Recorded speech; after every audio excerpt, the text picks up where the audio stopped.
De fiches de médecine assez intenses. Elles décrivent une situation qu'on pourrait vraiment qualifier de cauchemardesque. Oui, bonjour. Le ton est donné dès la première diapositive d'ailleurs. Ah oui, le titre est en lettres capitales, c'est presque agressif. Purpura fulminans. Et juste en dessous, il y a un chiffre qui glace le sang, écrit en rouge vif. 40%. C'est le taux de mortalité.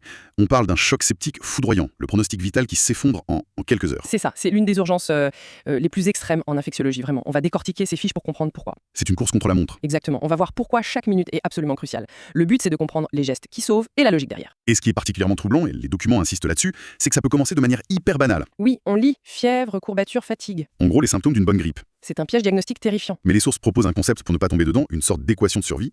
J'ai trouvé l'idée très très forte. C'est quoi exactement? C'est vraiment le point de départ de toute la réflexion. Les fiches la présentent de façon très visuelle. On a une photo de lésion cutanée, violacée, un signe plus, une photo d'un thermomètre avec une température élevée. Et un signe égal qui mène à... Purpura fulminans jusqu'à preuve du contraire. Voilà, c'est plus qu'une formule, c'est un réflexe à acquérir. Donc fièvre plus une tache sur la peau, on doit tout de suite penser au pire. C'est ça, l'association des deux, même si tout le reste est flou, doit déclencher l'alerte maximale. D'accord. Mais il y a un autre piège, non?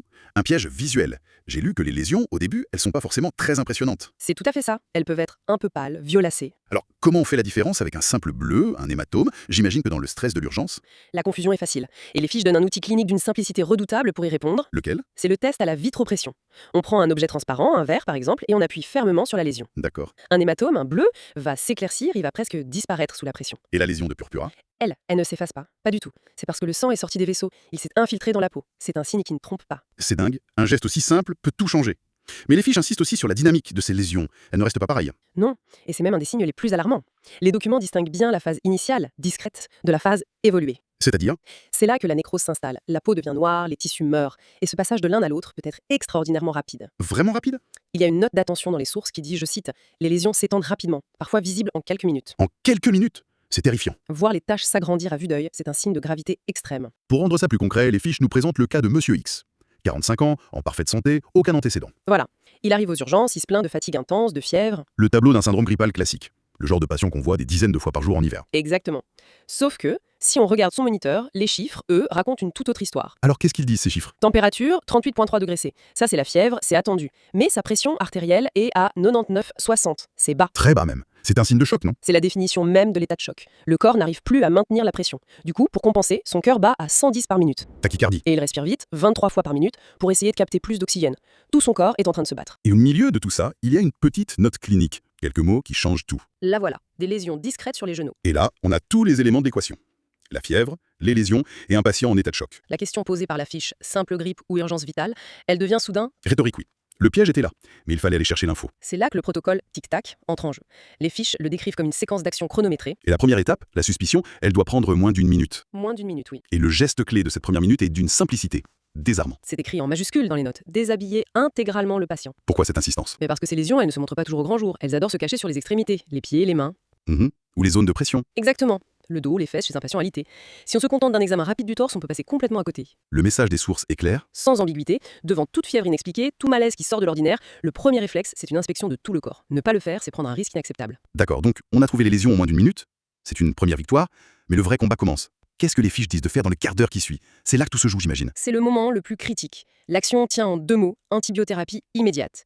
Et les fiches sont incroyablement directives là-dessus. Elles posent 2 interdits formels. 2 choses à ne jamais faire. Attendez, je devine le premier. Ne pas attendre les résultats du labo. Exactement. Le temps que le prélèvement arrive, qu'il soit analysé, que les résultats reviennent, des heures peuvent s'écouler. Des heures que le patient n'a pas. Voilà. Et le deuxième interdit, c'est de ne pas attendre le transfert. Ah, ça c'est important. Que le patient soit à domicile, dans une ambulance du SMUR, dans un couloir des urgences, la règle est la même et elle est martelée dans les documents. Piquez maintenant, l'injection doit être faite sur le lieu et au moment du diagnostic. C'est une logique de guerre en quelque sorte. On tire d'abord, on pose des questions après. Et quelle est l'arme de choix? L'arme, c'est une classe d'antibiotiques. Les céphalosporines de 3e génération, ou C3G. C'est triaxone ou c'est Fotaxime, c'est ça? C'est ça. Les fiches sont très précises sur les doses. 1 à 2 grammes pour un adulte, en intraveineux ou même en intramusculaire. Et pour un enfant? Pour un enfant, on adapte au poids, 50 à 100 mg kg. Les sources mentionnent même une alternative, l'amoxicilline, si les C3G ne sont pas dispo tout de suite. L'essentiel, c'est de frapper. Vite et fort. Il y a une phrase dans les notes qui m'a vraiment marqué à ce sujet. Une seule dose peut changer le pronostic. C'est puissant, hein. C'est plus que puissant. Ça veut dire que ce simple geste, cette injection, peut littéralement faire la différence entre la vie et la mort. C'est exactement ça.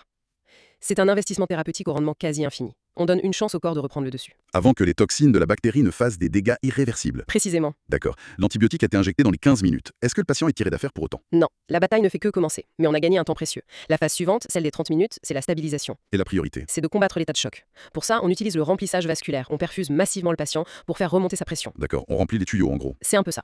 Ensuite, on fait les prélèvements, notamment les hémocultures, pour identifier le coupable. Mais les fiches le répètent, idéalement avant l'antibio, mais jamais si ça doit retarder l'injection. On traite d'abord, on identifie après. La logique est constante. Toujours. Une fois le patient un minimum stabilisé, il part en réanimation. Et il y a un autre point crucial, la protection. Le patient doit être mis en isolement en gouttelettes et porter un masque chirurgical, de même que les soignants. Ces bactéries sont contagieuses, il faut absolument éviter une transmission. Justement, en parlant de ce qu'il faut faire, j'ai vu un avertissement en lettres capitales sur quelque chose à ne surtout pas faire. La ponction lombaire. Ça m'a surpris, on entend méningocoque, on pense méningite, donc ponction lombaire logiquement. Pourquoi c'est une si mauvaise idée ici? C'est un piège classique. On voit méningocoque, on pense méningite, donc PL. Mais les sources sont formelles. Ici, c'est une erreur grave. Pourquoi? Pour 2 raisons. D'abord, le patient est instable, en choc, et la ponction lombaire peut aggraver ça. Mais surtout, l'infection déclenche un trouble gravissime de la coagulation, la CVD. La coagulation intravasculaire disséminée. Exactement. Le sang se met à coaguler partout dans les petits vaisseaux, ce qui épuise toutes les plaquettes et les facteurs de coagulation. Et du coup? Du coup, le patient se met à saigner de partout. Faire un trou à l'aiguille près de la moelle épinière dans ce contexte, c'est courir un risque hémorragique majeur. Donc, non seulement c'est dangereux, mais en plus c'est inutile à ce stade. Parfaitement. Les fiches précisent bien qu'il ne faut pas attendre des signes de méningite comme la raideur de nuque. Elle est souvent absente ou très tardive. Le problème n'est pas dans les méninges. Non, le problème est dans tout le sang. C'est la septicémie qui tue. La priorité absolue, c'est de traiter la septicémie. Et qui sont les principaux responsables de ce désastre? Les fiches pointent 2 bactéries. Le grand coupable, dans les 2 tiers des cas, c'est Neisseria meningitidis, le fameux méningocoque. Et le deuxième? Et Streptococcus pneumoniae, le pneumocoque, pour plus de 20% des cas. Les sources notent aussi des facteurs de risque comme l'asplénie. L'absence de rate. Oui, un organe essentiel pour filtrer ces bactéries, ou certains déficits immunitaires. On comprend bien l'urgence pour le patient, mais au-delà de cet individu, c'est une question de santé publique, n'est-ce pas? Absolument. Et les documents décrivent une riposte organisée en 3 piliers. Le premier, on l'a vu, c'est l'isolation du patient. Le deuxième, le signalement. C'est une maladie à déclaration obligatoire, il faut contacter l'agence régionale de santé, l'ARS, immédiatement. Les fiches précisent même la nuit et le week-end. Pour lancer une enquête, j'imagine. Oui, et identifier d'autres cas potentiels. Et le troisième pilier, c'est la prévention autour du patient. C'est la prophylaxie. On identifie les sujets contacts, la famille, les amis proches, les collègues, et on leur donne une courte antibiothérapie préventive. Le but, c'est de casser la chaîne de transmission. C'est ça, éliminer la bactérie chez les porteurs sains pour éviter une épidémie. L'ensemble, c'est une vraie chaîne de survie, pour le patient et pour la collectivité. Pour vraiment saisir l'impact de tout ça, les fiches se terminent sur 2 scénarios. C'est assez glaçant.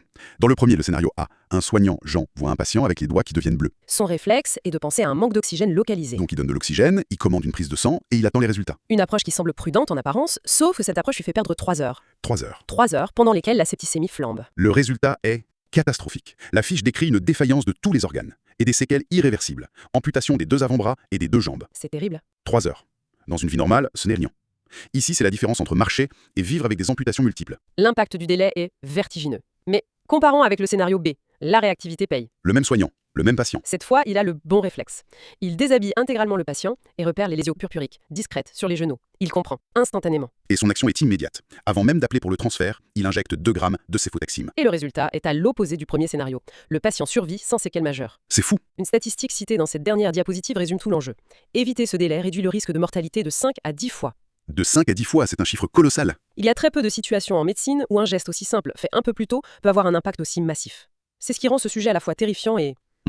Et porteur d'un message d'espoir, finalement. On peut faire une énorme différence. Exactement. Pour conclure, les documents nous laissent avec une sorte de fiche récapitulative. 4 points de vigilance. Le premier, déshabiller. Devant toute fièvre inexpliquée. Le deuxième, traiter immédiatement, sans attendre la biologie ou le transfert. Mais au troisième, isoler le patient, précaution gouttelettes et masque. Et le quatrième, signaler le cas à l'ARS sans aucun délai. Ces 4 verbes d'action résument tout. C'est un algorithme de survie. C'est ça. Test qui change tout. Le tout premier, et peut-être le plus low